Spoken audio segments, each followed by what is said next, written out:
I spent the last few weeks really reminiscing on my 20s, and wow, I feel so much more proud of myself. So, if you're feeling like you're lost, you're behind, confused about your 20s, the best thing that you can do is sit down and physically write all the things that you've accomplished. Because being 29, I'm getting like so sentimental because I'm gonna be 30 soon. I discounted all the things that I did. And I did a lot for somebody in your 20s, and I don't want you to compare yourself to me. I want my story to inspire you to do the things that scare you the most, because I think a lot of the times that what happens is that people get into this like analysis paralysis instead of actually doing the thing. And I've definitely been there, and I still am there some days. But the reason I'm sharing my story about my 20s is really to showcase to you that it doesn't have to be this perfect linear path. For a long time, I would beat myself up because I just would not stay a part of the status quo. No matter how hard I tried to color within the lines, I was just veering off this path that we were supposed to follow. It's really difficult when you are living your life and everyone around you is getting a promotion, moving up in their job, just doing like everything that on paper is what we're supposed to check off. Like, you're supposed to get married at a certain age, have kids, get that house, so forth. Like, do anything outside of that, then you're the problem. Well, unfortunately, I'm the problem. I should have been like very content with the fact that I got a nursing degree. I should be so proud of myself. I graduated college early. I should love that for myself. Throughout my 20s, I just felt like that something was missing, and I knew that I didn't want to be a nurse. I did it all because like it was stable. I knew I was always going to have a job. That's why I did it. If you truthfully asked me like what I wanted to do with my life, my answer would have been something creative, something artsy. They always say like if you do something creative, you're not going to get paid. Like how am I going to make a living out of this? So obviously it frightened me to take a more kind of standard, quote unquote, boring, stable job. And as I got older, because I became a nurse at 21, and after about a year and a half, I was already like so over it. I mean, when I was in nursing school, I was already over it, but I was like, maybe just look at the bigger picture. So I became a travel nurse, and I go, more money, maybe I'll be happier.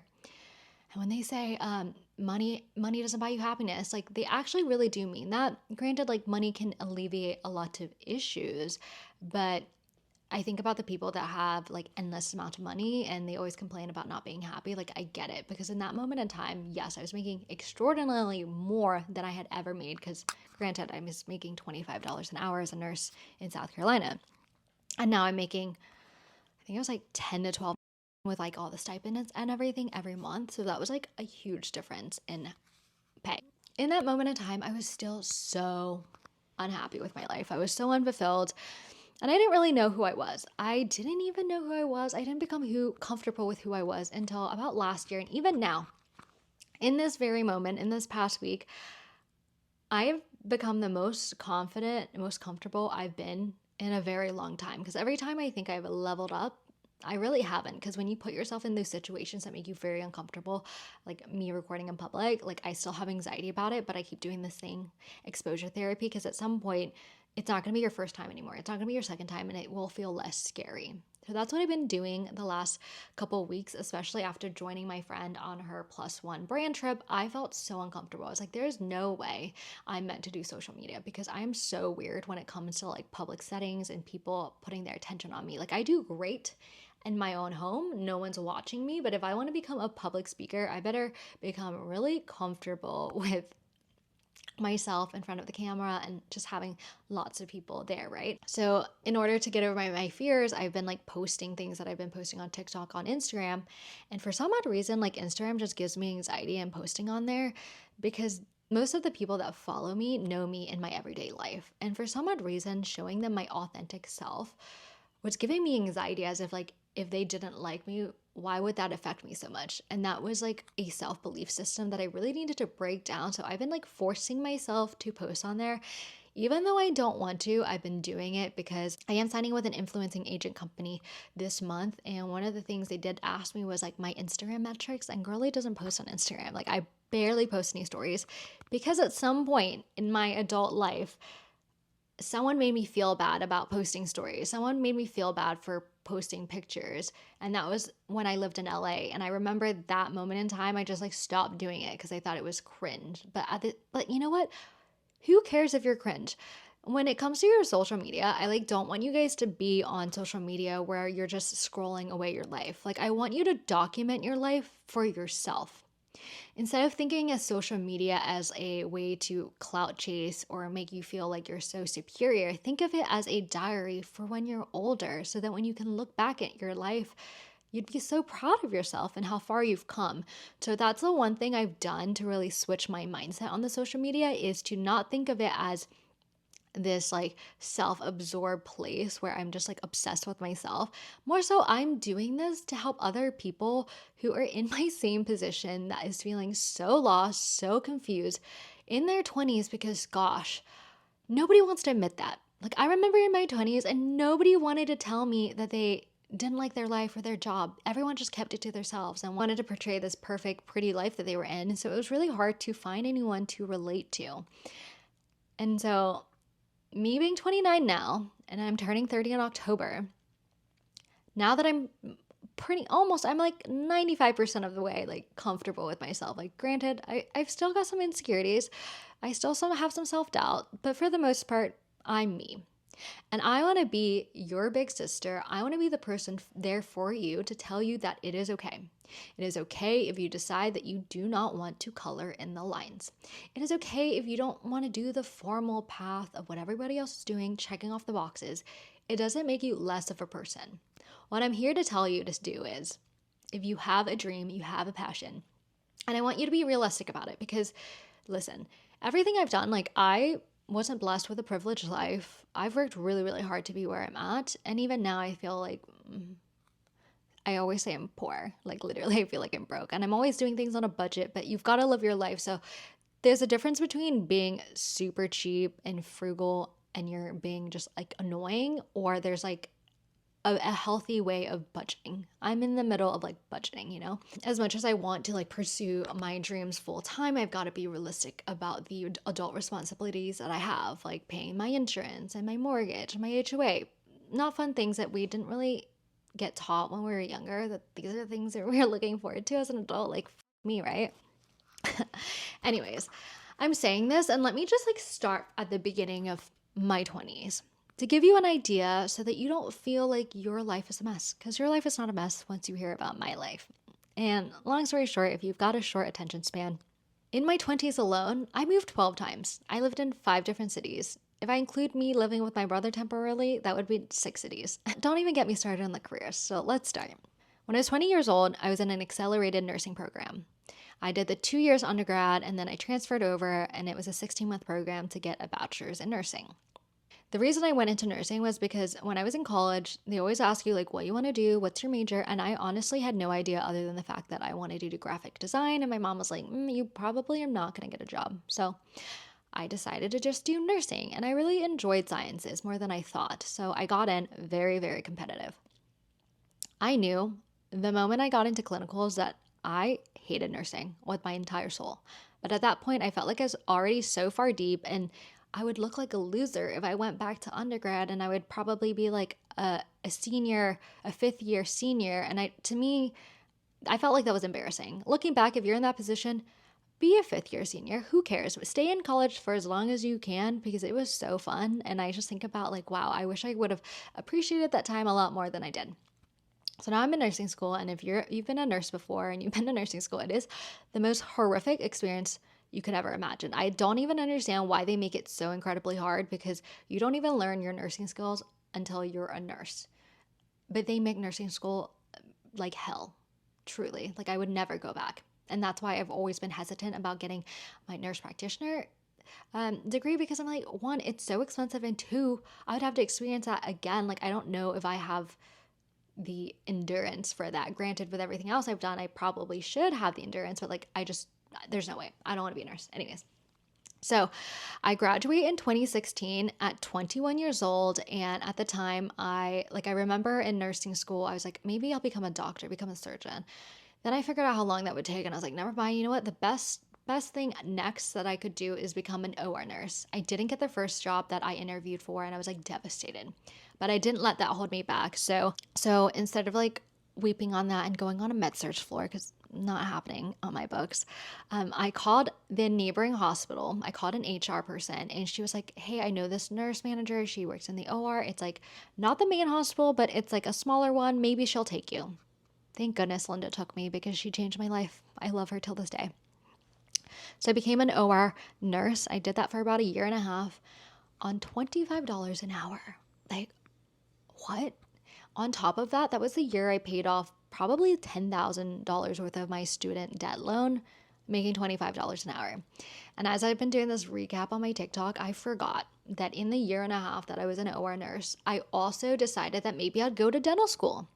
So I took classes part-time while I was working full-time to apply to dental school. I was taking biochemistry. I actually did really well. I liked it a lot. And I applied to dental school and I took the DIT, and I realized after, I was like, I'm already 21. And for some odd reason, I felt like 25 was so old. So I'm like, in my head, 21, I go, adding 4 years of dental school, maybe a residency. At that point, I was thinking like mathematically, like if I went to dental school, I'd be 25 when I got out, and then I would be in all this debt, and then I wouldn't have lived my life. And that was instilling fear in me. So that's why I decided, screw the dental school thing. There has to be something else, right? And I was going to say coincidentally, it's not a coincidence because nothing in life is a coincidence. During that time where I was like, screw dental school, I actually met this guy for one weekend. He was in town for a bachelor party and we hit it off. Like, it was the first time I've liked anyone in years, like sparks, butterfly. And I was just honestly at awe and mesmerized by his energy. And so after that one weekend of meeting him, a month later, I decided to go fly out to see him. And he was moving from New York to San Francisco. And by the way, this was the first time I had been on a plane without my family. So I did not even know how to navigate the airport, and I was so afraid at this point in my life. But I'm so glad I did it because I am a big proponent of do the things that scare you the most because you're going to learn so much from it.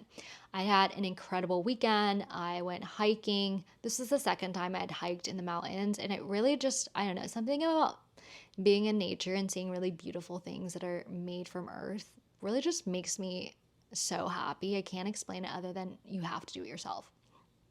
So after that trip, I was like, I'm for sure not going to dental school.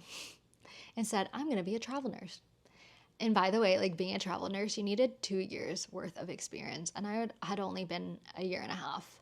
But there was a loophole. I worked with this travel nursing agency, and they said, if you go to this super rural area in California, that route is not going to be the greatest experience, but that would at least funnel you into the larger hospitals in Los Angeles where I wanted to be, because my whole life I was watching Zoe 101 and I thought LA was the most amazing thing in the world and I really wanted to live there.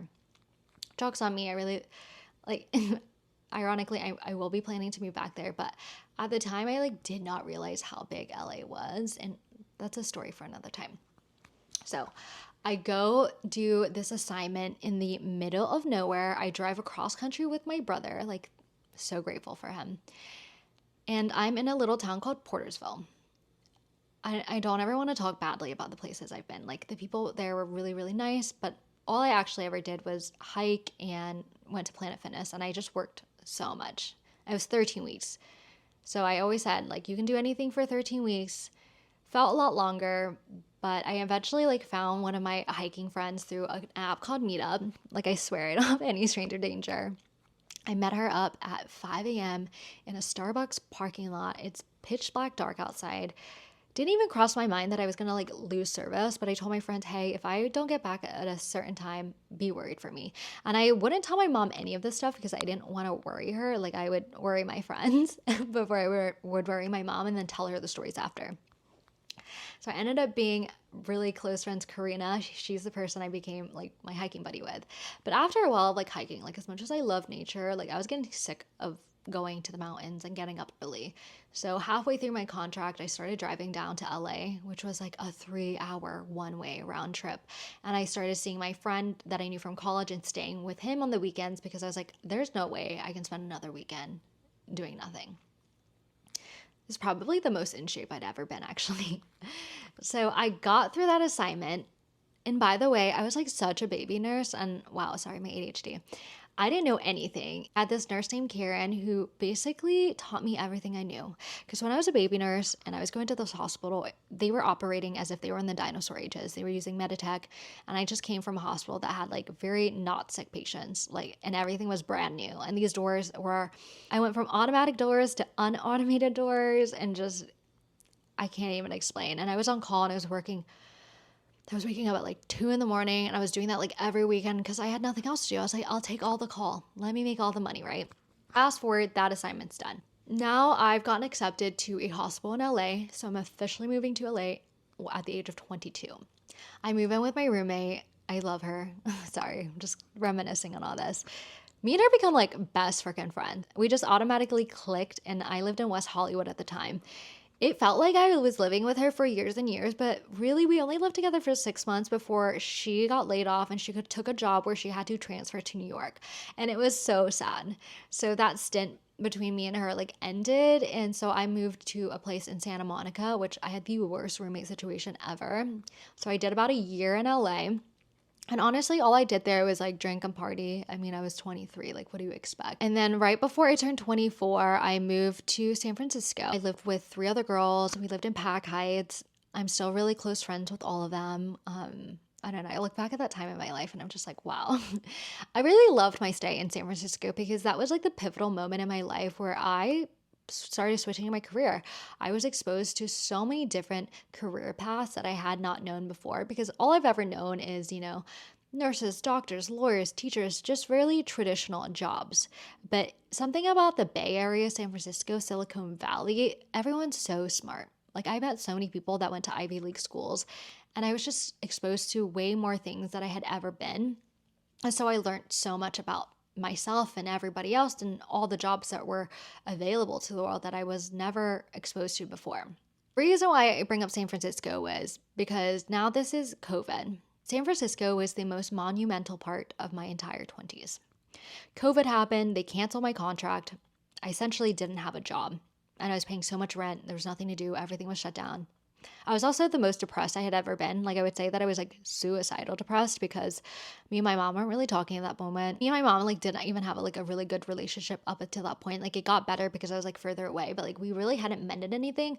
I hadn't gone to therapy, and I was like suffering through so much stuff because my dad passed away when I was 14 and we had never discussed it. And I felt like I was blaming my mom for becoming a nurse and all these things I was just like putting on my mom instead of working on myself. And on top of that, I just always felt like the child that she called if she like needed money at the time. So I like really resented her. So we didn't talk for 6 months. And it's COVID. And like no one can hang out with anyone. So at that point I was like, okay, I'm gonna get out of San Francisco. And then I move in with my friend who is in like the Valley of California. She's my bestest friend. She's my emergency contact, Melissa.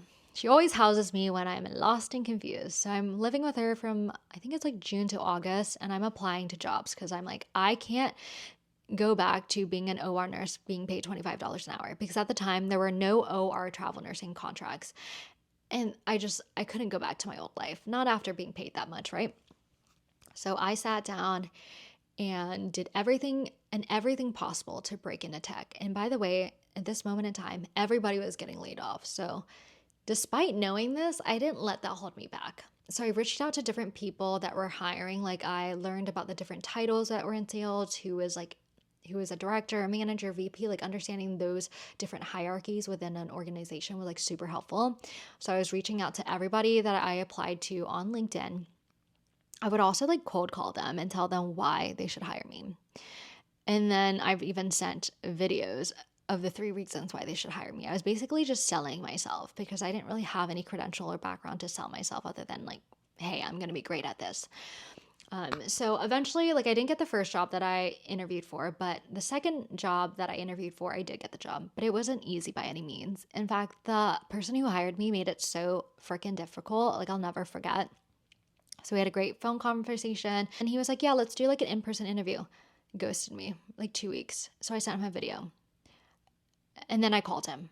So literally 3 cadences after talking to the CEO. So just think 4 conversations before this man got back to me. Then he was like, okay, like meet me in Orange County. And where my friend lived was about a 3-hour drive. So I made like a 6-hour round trip to go meet this man and interview with him. And in the very last conversation, he was like, why should I hire you? Like, I just don't think you're qualified. Disheartening. Good thing I did such intense research because the CEO used to be a therapist. And he was like, you're a healthcare provider. Like, why should I hire you? You have no background in it. And then I said, well, Howard was the CEO. He has a clinical background. I don't see anything different in that. And he's really successful and he's the CEO of this company. Like, why wouldn't that be any different when I have a healthcare background? And that answer got me the job. got to sign that contract that same day, and I started working remote. And when I started in sales, oh, I loved it so much. And what helped me propel, because I was crushing it. I was killing it. I was hitting over my quota. I was booking meetings left and right. The thing that brought me success in sales was my genuine curiosity, because I truly had no idea the world of business. I didn't know what a director did, what a VP person did, what IT was, what product was. Like, I didn't know anything about any of those departments. And so every time I got on the phone with somebody, I just genuinely asked them what they did and what they did on their everyday life. And you don't realize like how many people just like want to help you, because for the most part, like salespeople can be really annoying. So it's like very rare for somebody to just genuinely ask you like what you do every day. And I did that, and that's how I did so well in sales.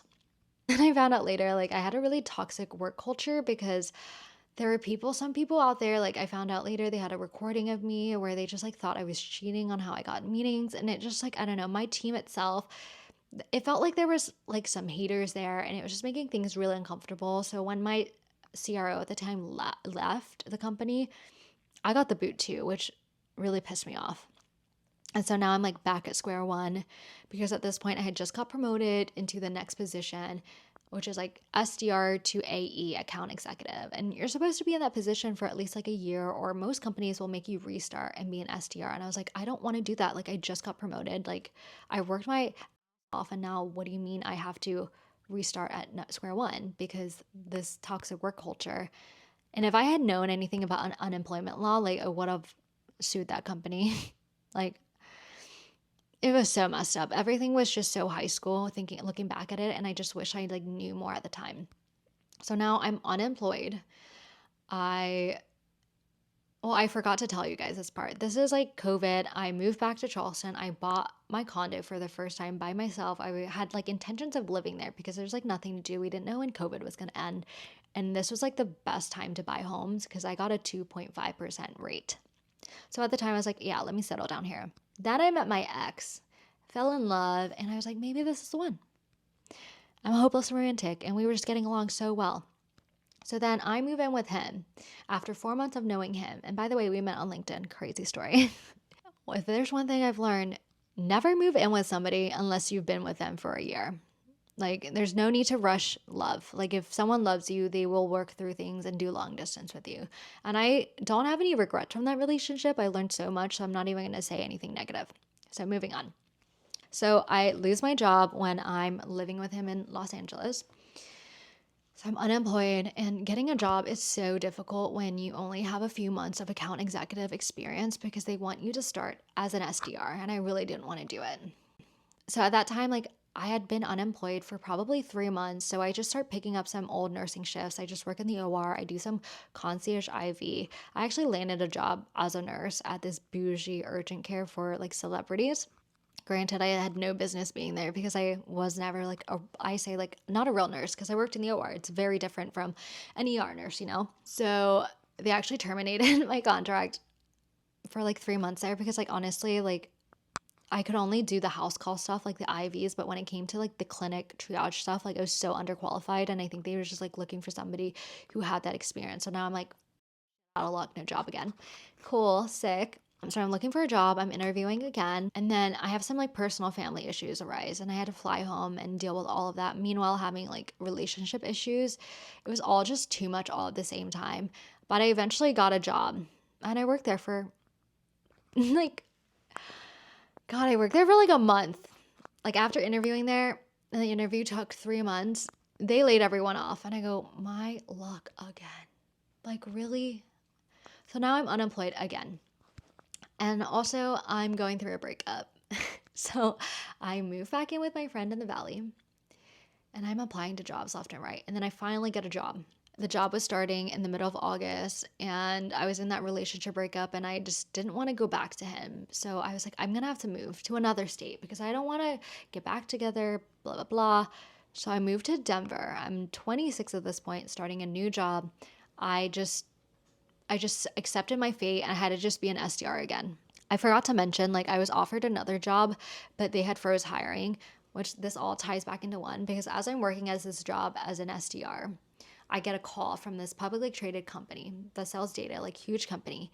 And they're like, hey, like, are you interested? We're hiring again. We really loved like your interview. And the way that I interview is like, that's a story for another time. I always try to make things very memorable. They offer me that job. So I leave this job because I'm like, I'm not being an SDR anymore. And that company wasn't doing well. And so I went to the next company and was an account manager. So now I'm working in sales. This is like my 4th year working in sales. I'm doing great until I decided that I wanted to switch departments. Switching departments was such a bad idea because the way that they did sales at this company was so churn and burn. It was literally burning me out. Like I hated it so much at that point. And now I had moved to Miami. I stayed in Denver for a year and a half because I really love snowboarding. So my stint in Denver, I want to like stop on the Denver thing. Denver, with Denver, I didn't just like stay in my lane. Like I took up snowboarding. I had always wanted to try, like I tried skiing, didn't like it. I was like, no, maybe snowboarding will be better. Ended up loving snowboarding so much.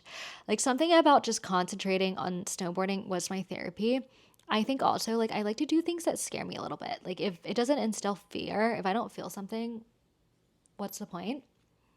So I did that. I also hiked so much and I took up biking. Like the longest bike ride I had ever done was 30 miles, which is crazy. It was my second time ever riding a bike. I mean, I rode a bike, but like as an adult, it's been a long time with my dog in the basket. Had an amazing time, met such incredible people. I also like fell in love with raving at the time. Like I wasn't really into house music until that moment in my life. So I really took in all the hobbies when I was in Denver. So this is like 26, 27. No, okay. So then when I moved to Miami, I was 28 and I was living by myself and it was so fun. Like I felt like I was partying so much, but also at this point I was like so sick of my job because it was just always like pumping out numbers.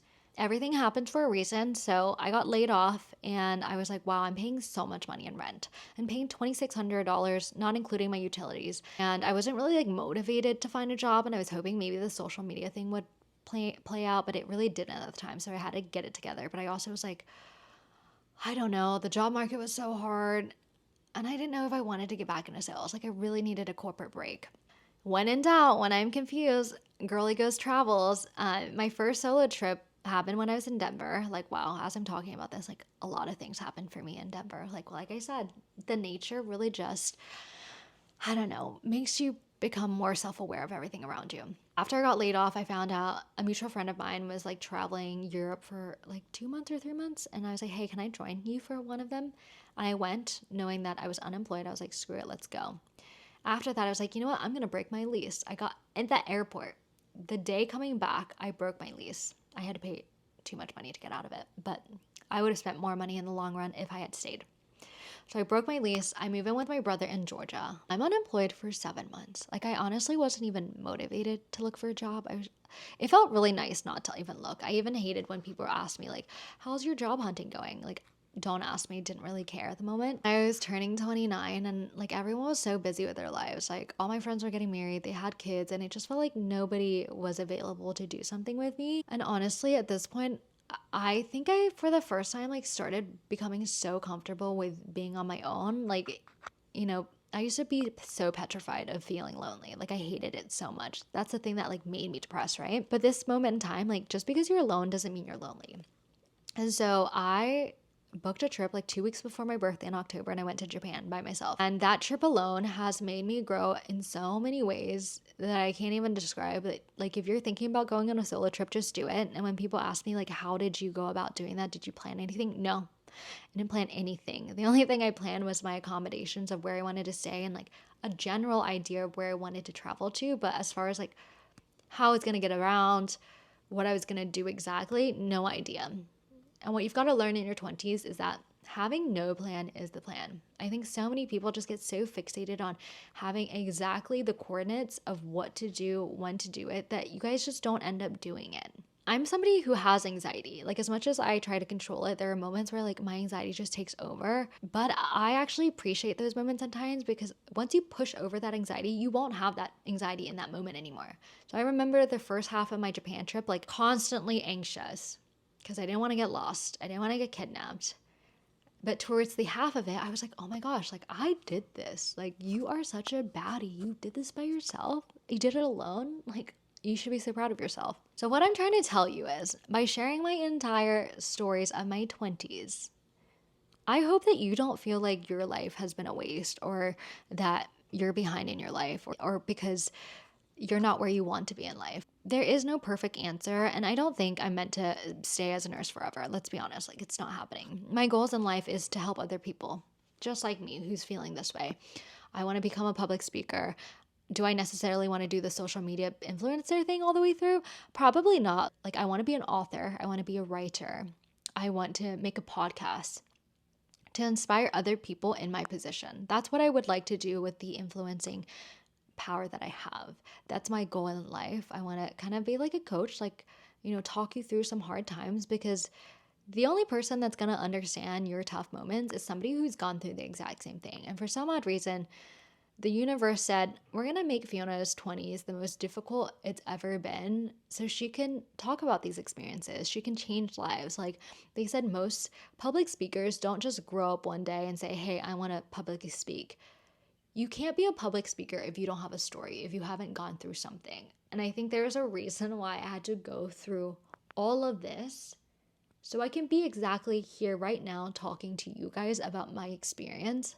Because I wish there was somebody like me. Like, Girly has gone through heartbreak, my dad passing away, depression, anxiety, ADHD, job changes, moving cities, solo traveling, getting a dog. I mean, wow. I don't know. The last few days I've been tearing up because I'm like, wow, I did the thing. Sorry, I'm talking about myself so much. I really don't like to talk about myself, but for this moment in time, I really should embrace it because wow, she did it. She really did it. I bought a home. I graduated college early. I did all those things. And I want you to know that just because I did all those things early, I still feel like I was behind in my life. So there's no perfect recipe. There's no perfect answer other than the fact that if you have a dream and you have a goal, I don't want you to replace your goals with somebody else's goals. If there's something that you genuinely enjoy, go after it. There's a reason they say that if you do the things that you love, the money will come. It always works out. Don't sit there and pout about it. Do the thing. What I will say is never give up. When you are not feeling great and feeling down, still put in play some sort of activity that's going to get you to the next step. The stories that I've shared, even when I'm having the worst moments in my life, I chose to persevere through it. I never gave up. I still lay down the foundations for me to get to the next step. So say you're paddling out at sea with your canoe.